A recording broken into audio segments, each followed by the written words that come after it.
Assalamualaikum warahmatullahi wabarakatuh.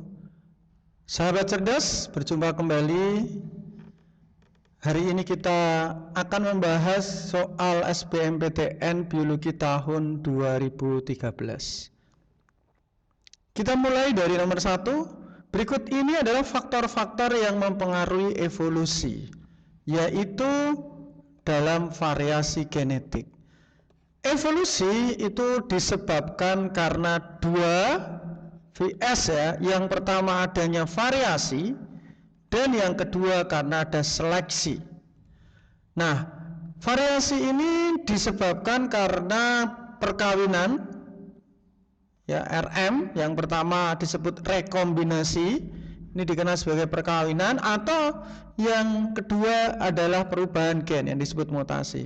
Jadi kalau ditanya variasi genetik itu disebabkan karena rekombinasi dan mutasi 24D. Berikutnya nomor 2. Perkecambahan tipe hipogeal dapat dijumpai pada kelompok apa? Hipogeal, jadi perkecambahan biji itu ada 2.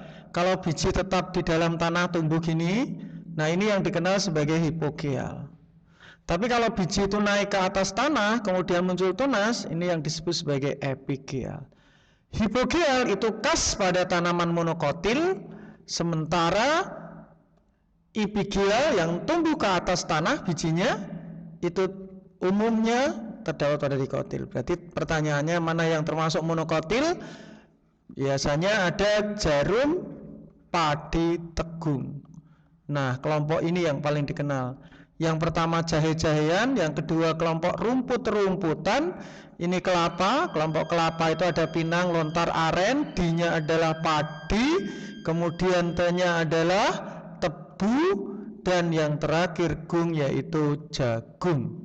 Nah, berarti di sini yang monokotil adalah jagung, perkecambahannya adalah hipogeal. Berikutnya soal nomor 3. Urutan yang benar tentang perkembangan embrio. Jadi C mok baru gede. Jadi embriogenesis itu dimulai dari sigot. Nah, sigot ini adalah hasil dari fertilisasi. Jadi kalau di sini fertilisasi semua, nanti hasilnya sigot itu akan menjadi M, yaitu morula. Ini dari 2, 4, 8, 16, 32 sampai 64 sel. Terus menjadi blastula. Blastula ini terbentuk selom atau rongga. Dan yang terakhir ada gastrula, terbentuk lapisan triploblastik 3, ekto, meso, dan endo. Nah, kemudian ektonya akan menjadi organ tertentu, mesonya juga, endonya juga. Nah, yang dikenal tahap terakhir pembentukan organ di gastrula organogenesis. Ya. Nah, ini berarti ada fertilisasi sigot, morulanya nggak ada dianggap, berarti gastrula organogenesis. Nomor 3 adalah A. Berikutnya soal nomor 4. Pasangan organisme peranan yang ditemukan pada lingkungan akuatik. Jadi di dalam lingkungan akuatik di air, berarti di sini ada 4 peran makhluk hidup. Yang pertama adalah produsen, yang kedua konsumen, yang ketiga adalah dekomposer, dan yang terakhir adalah detritivor. Produsen ini contohnya dalam ekosistem air itu seperti alga atau ganggang atau fitoplankton. Nah, ini termasuk tumbuhan. Konsumen contohnya seperti zooplankton, ada ikan kecil ya. Nah, kalau dekomposer itu pengurai, fungi berarti jamur dan bakteri. Nah, dan terakhir detritivor itu pemakan sampah. Kalau di dalam ekosistem air bisa siput air, bisa cacing. Kalau di dalam akuatik laut seperti bintang laut. Ini detritivor lautan ya. Nah, berarti yang benar adalah fitoplankton. Ini fungi harusnya dekomposer, bakteri harusnya dekomposer, ganggang harusnya produsen, zooplankton harusnya konsumen. Selanjutnya soal nomor 5. Pernyataan yang benar tentang fotosintesis berikut ya. Jadi yang benar tentang fotosintesis, kecuali berarti yang salah. Nah, fotosintesis kita lihat. Jadi fotosintesis itu butuh CO2, butuh air ya. Nanti butuh cahaya matahari yang ditangkap oleh zat hijau daun yang disebut sebagai klorofil. Nanti terbentuk zat glukosa dan menghasilkan gas, yaitu adalah oksigen. Nah, di sini dalam reaksi pertama adalah reaksi terang, ya, atau disebut sebagai reaksi Hill. Reaksi Hill itu adalah butuh cahaya ditangkap klorofil. Yang pertama adalah aktivasi klorofil oleh cahaya. Nah, kalau klorofil aktif nanti akan mengubah energi cahaya menjadi kimia dalam bentuk energi, yaitu pembentukan ATP. Nah, yang kedua adalah cahaya memecah air, namanya fotolisis. Nah, ini membebaskan oksigen. Jadi tahap yang kedua adalah fotolisis air, terjadi pembebasan oksigen. Yang ketiga, kalau oksigen itu lepas, ada H2O, ini akan menghasilkan 2H+, nanti setengah O2, nah plus energi. Nah, hanya ini akan diterima oleh aseptor yang disebut sebagai NADP, ketemu H, nanti jadi produk namanya NADPH2. Nah, jadi produk dalam reaksi terang ada NADPH2, yaitu dari pemecahan air tadi. Nah, sekaligus ini dimasukkan ke sini. Ya, ini adalah reaksi terang. Nah, cahaya yang bagus dalam fotosintesis itu meniru merah, nila, dan biru atau jingga ya. Ini adalah reaksi terang. Kemudian yang kedua adalah reaksi gelap. Nah, bagaimana dengan reaksi gelap? Reaksi gelap itu tinggal butuh CO2 akan dibuat menjadi glukosa. Maka proses yang pertama adalah pengikatan atau fiksasi CO2, nanti menggunakan enzim ribosa bifosfat. Yang kedua COCHO berarti butuh H, makanya butuh dari reaksi terang ini. Butuhnya ada NADPH2 butuh. Nah, sekaligus butuh energi berupa ATP. Nah, yang terakhir terbentuk produk berupa glukosa. Nah, reaksi gelap ini dikenal sebagai siklus Kelvin-Benson. Dalam reaksi terang terjadi energi matahari jadi kimia, betul, yaitu ATP tadi. Aktivasi ini jadi ATP. Spektrum cahaya ungu merah, benar, meniru merah, nila, biru. Siklus Kelvin menghasilkan oksigen, salah, karena siklus Kelvin itu reaksi gelap. Oksigen itu dihasilkan dari fotolisis air, yaitu reaksi terang. Reaksi terang benar, reaksi gelap membutuhkan CO2 ya. Selanjutnya soal nomor 6. Pencandaran yang tidak tepat tentang kelapa, pinang, aren, dan lontar ya. Jadi tumbuhan ini adalah termasuk kelompok tumbuhan monokotil. Tadi sudah kita jelaskan, jarum badigung, jahe, rumput, kelapa, ya, padi, tegung, tebu, dan jagung. Nah, kelompok kelapa, ada pinang, aren, itu singkatannya ada 3 SRT. Yang pertama adalah berkeping biji 1, yang kedua berakar serabut, yang ketiga bertulang daun sejajar, kemudian batangnya beruas-ruas, dan mahkota kelipatan 3. Nah, sekarang kita lihat batang beruas benar, tidak memiliki kambium. Itu beruas ini biasanya tidak ada kambiumnya. Batangnya tidak bercabang ya. Kulit buah tebal berkeping tunggal, berkeping 1. Ini 1 itu sama dengan tunggal. Kalau biji kelapa buahnya tebal sekali ya. Nah, ini sabutnya itu. Batang tegak ke atas dan jarang bercabang. Nah, ini berkambium ya, tidak bercabang. Ini beruas-ruas. Akarnya serabut. Nah, benar. Nah, daunnya tunggal. Nah, ini yang salah. Karena daun kelapa itu adalah daun-daun yang banyak tersusun dalam satu tangkai, yang disebut sebagai daun majemuk. Nah, ini ya. Nah, ini yang salah ini. Bunganya majemuk. Jadi nanti bunganya manggar itu tersusun oleh bunga-bunga yang kecil, bunga manggar. Nah, ini ya. Ini pada bunganya kelompok kelapa. Jadi bunganya disebut bunga majemuk. Kumpulan dari bunga-bunga yang banyak. Oke, nomor 6D. Selanjutnya adalah soal nomor 7. Tahapan pembelahan mitosis. Jadi sahabat cerdas, mitosis itu singkatannya PAKMAT. Jadi profase itu di awal, masih belum ada kromosom yang beraturan, baru terbentuk ini. Nah, kalau metafase itu kromosom sudah di tengah rapi. Kalau anafase, kromosom sudah tertarik ke kutub berlawanan. Nah, telofase itu nanti selnya udah jadi 2. Kromosom terbentuk di tengah, tertarik, baru sel jadi 2, terbentuk 2 sel anak baru. Nah, kalau ditanya telofase berarti yang sudah akhir ini nomor 1 terakhir nih. Awal nih nomor 1 nih, berarti ini coret ya. Kemudian yang kedua meta, ini di tengah kromosomnya lah, ini di tengah nih. Oh, di tengah nih. Ya, berarti setelah nomor 1 nomor 3. Nah, ini coret. Nah, setelah itu anafase tertarik lah, ini tertarik ke kutub berlawanan. Berarti 1, 3, 4 B. Berikutnya soal nomor 8 ya. Kita lanjutkan. Perubahan kromosom, mutasi kromosom di bawah ini adalah gambar jenis mutasi apa. Jadi ini gambar mutasi apa. Jadi mutasi kromosom itu ada bentuknya ada 2 detik. Sahabat cerdas ya. Duplikasi, delesi, translokasi, inversi, katenasi. Jadi kita gambarkan ini adalah kromosom normal ya. Kalau kromosom normalnya gini, kita kasih A ya, B, C, D ini normal. Nah, kemudian kalau tiba-tiba mengalami tahap yang pertama namanya duplikasi, ini tiba-tiba mengganda dari A, B, C, D, D. Lah, ini namanya duplikasi D. Duplikasi itu mengganda. Kemudian yang kedua adalah tahap yang dikenal sebagai delesi. Delesi itu gimana? Hilang, delete. A, B, C. Lah, ini hilang D-nya, ini hilang. Ini namanya delesi. Kemudian ada istilah yang ketiga yaitu translokasi.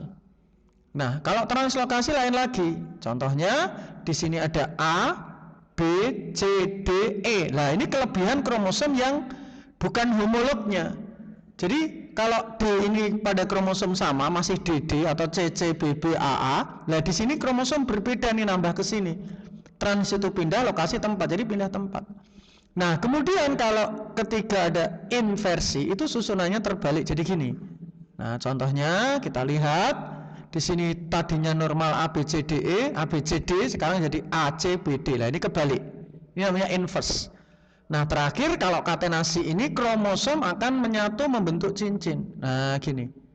Nah, ini kalau kita gambarkan, nah seperti ini, tapi susunannya tetap sama ya. Ada A, ada B, ada C, D lah. Tapi kromosomnya menyatu seperti cincin yang disebut sebagai katenasi. Nah, kalau di sini A, B, C, D, F, G, ini kromosomnya non homolog. Terus LMNO-nya pindah ke sini. Lah, ini pindah, EFG-nya pindah ke sini loh. Pindah, saling tuker. Pada kromosom yang non homolog seperti ini. Berarti ini translokasi, pindah yang non homolog, yang enggak sama. Oke, ya. Berikutnya soal nomor 9. Perhatikan siklus Krebs berikut ini ada cara cepat sekali. Sahabat cerdas, lihat D karboksi, D itu hilang, karbon berarti hilang C. Mana yang hilang C-nya? Ini dari 3C hilang 2C berarti 1 hilang. Ini 2 ke 3 berarti nambah.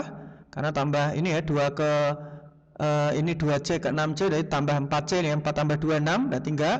Ini tetap 6 tetap 6. Lah, ini berkurang nih.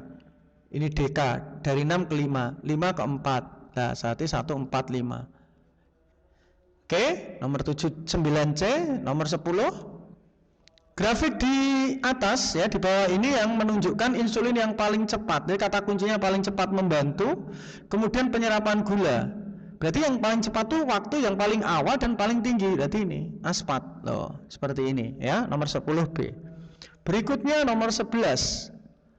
Alveolus. Nah, ini gelembung paru, sahabat cerdas ya. Jadi di dalam paru-paru itu berisi gelembung-gelembung alveolus yang jumlahnya kurang lebih sampai 300 juta. Ya, nah alveolus ini berisi kapiler-kapiler darah gitu. Nah, nanti oksigen akan masuk ke dalam pembuluh darah, diangkut oleh hemoglobin, nanti CO2 akan dilepaskan. Jadi tempat di sini adalah difusi gas di alveolus. Nah, sehingga di alveolus ini tersusun oleh pembuluh epitel yang paling kecil, namanya pipih selapis. Nah, ini salah nih, harusnya selapis ya. Alveolus merupakan struktur gelembung paru tempat terdifusi pertukaran gas, betul? Berarti jawabannya salah, betul D. Berikutnya soal nomor 12. Tumbuhan pinang termasuk ke dalam gimnosperme. Jadi sahabat cerdas, ingat ya, tumbuhan gimnos itu contohnya yang paling dikenal adalah Pak Haji Margijonus. Ya, pakis haji, damar, ginkgo, melinjo, pinus. Jadi ada tanaman pakis haji, ini berbiji terbuka. Kemudian ada damar, ada ginkgo biloba, Jo-nya ada melinjo, dan terakhir ada pinus. Oh begitu ya. Berarti pinang itu bukan termasuk gimnos, tetapi termasuk angios, yaitu kelompoknya. Ya, angios kan ada dua, dikotil monokotil, dia termasuk kelompok monokotil, yaitu jarum padigung tadi. Jahe, rumput, kelapa. Lah ini golongannya kelapa, pinang, lontar, aren itu. Nah ini berarti termasuk angios, termasuk monokotil, salah. Lah gimnos itu bijinya terbuka, nggak punya daun buah, berarti tidak terlindungi daun buah, salah. Biji pinang itu angios, berarti punya karpelum, berarti juga salah. Ya, salah 12E. Berikutnya soal nomor 13. Kita lihat sahabat cerdas. Apabila dua jenis populasi menempati relung yang sama, jadi apa sih relung itu? Nah, sahabat cerdas harus tahu relung. Relung itu biasanya dia menempati habitatnya itu sama tempat tinggalnya dan peranannya sama. Gitu. Contohnya seperti katakanlah dua jenis populasi yang berbeda, ada populasi burung hantu, ada populasi tikus menempati sawah di tempat yang sama. Kemudian makanannya sama, yaitu tikus. Nah, yang terjadi apa? Maka bisa terjadi persaingan. Ya, persaingan mendapatkan makanan, jadi kompetisi. Berarti saling mempengaruhi. Kalau ketergantungan tidak. Ya, kalau ketergantungan itu saling mempengaruhi langsung gitu. Jadi nggak tergantung dia. 1-3 jawabannya adalah B. Berikutnya, kooperasi itu bekerja sama ya. Nomor 14. Pada struktur DNA yang terjadi adalah, nah jadi DNA itu ya bentuknya rantai ganda, double helix, punya ikatan hidrogen, ya itu tersusun oleh fosfat, gula sama basa, ya pusat grosir Bandung. Nah ini ada ikatan hidrogen, ini ada basa lagi, ini ada fosfat lagi, gula lagi, ini ada fosfat begitu. Nah di basa nitrogen DNA itu kalau ingat Dina maka lahir di bulan Agustus. Ya, ini basa purinnya itu pasti seimbang dengan basa pirimidin karena apa? Berpasangan. Jadi purin berpasangan dengan pirimidin, A berpasangan dengan T, ikatan hidrogennya 2, sementara G dengan S, ikatan hidrogennya ada 3. Nah, ini pasangannya. Berarti ikatan hidrogen untuk adenin timin 3 itu salah. Basa purin terdiri adenin guanin. Nah, ini benar nih. Oke. Pirimidin terdiri dari guanin sitosin. Pirimidinnya harusnya timin sitosin bukan guanin, salah. Purin dan pirimidin selalu seimbang, berarti 2 dan 4 C. Terakhir nomor 15 sahabat cerdas. Pernyataan berikut yang benar mengenai penggunaan lemak, ya, protein, ya, gitu sebagai substrat respirasi. Jadi di dalam respirasi itu yang kita kenal kan glidik sitelek ya, glikolisis, dekarboksilasi, siklus Krebs dan transfer elektron gitu. Nah nanti yang sering kita kenal itu ada glukosa, nanti dipecah menjadi asam pirufat. Nah ini yang dikenal tahap dekarboksilasi, glikolisis, mohon maaf, ini 1. Nah nanti asam pirufat dipecah menjadi asetil koenzim A. Ini tahap yang kedua, dekarboksilasi. Nah nanti baru pecah, muter, namanya siklus Krebs, ini yang ketiga. Nah baru yang terakhir ada transfer elektron gitu. Ini kalau substratnya glukosa. Sekarang kalau substratnya itu bisa lemak dan bisa protein, bagaimana ini? Nah kurang lebih seperti ini sahabat cerdas. Nah ini adalah gambaran dari respirasi jika pada glukosa, protein dan lemak yang berkorelasi. Ini karbohidrat tadi, ada glukosa loh, ada asam pirufat, asetil-CoA, siklus Krebs, transfer elektron. Nah bagaimana jika ada protein dan ada lemak gitu? Nah sekarang kita lihat yang lemak dulu sahabat cerdas ya. Lemak dapat diubah menjadi gliserol D3-fosfat. Jadi lemak itu dipecah jadi gliserol dan asam lemak. Nah kalau gliserol masuk ke gliserol D3-fosfat berarti benar, bisa lemaknya ya dipecah gliserolnya. Alanin masuk respirasi dalam bentuk asam pirufat. Alanin itu adalah asam amino, jenis asam amino. Jadi ada asam itu ada 20 ya. Metionin, arginin, valin, histidin, isoleusin, triptopan, metionin dan sebagainya. Salah satunya alanin itu. Nah, asam amino alanin ini masuk ke respirasi melalui asam pirufat. Bisa lah ini. Dipecah menjadi asam ketoglutarat baru masuk ke pirufat, di sini bisa. Asam lemak masuk jalur respirasi menjadi asetil-CoA. Loh, sini namanya beta oksidasi, juga benar. Ini benar ya. Protein dipecah menjadi asam amino mengalami deaminasi. Jadi protein dipecah menjadi asam amino, prosesnya deaminasi. Ya, protein dihidrolisis menjadi asam amino dan mengalami deaminasi, pemecahan asam-asam amino. Bisa menjadi urea, bisa menjadi asam ketoglutarat, nanti masuk ke asam pirufat. Berarti benar semua sahabat cerdas, 1, 2, 3, 4 Demikian pembahasan SBMPTN tahun 2013. Tetap semangat. Billahi taufik wal hidayah. Assalamualaikum warahmatullahi wabarakatuh.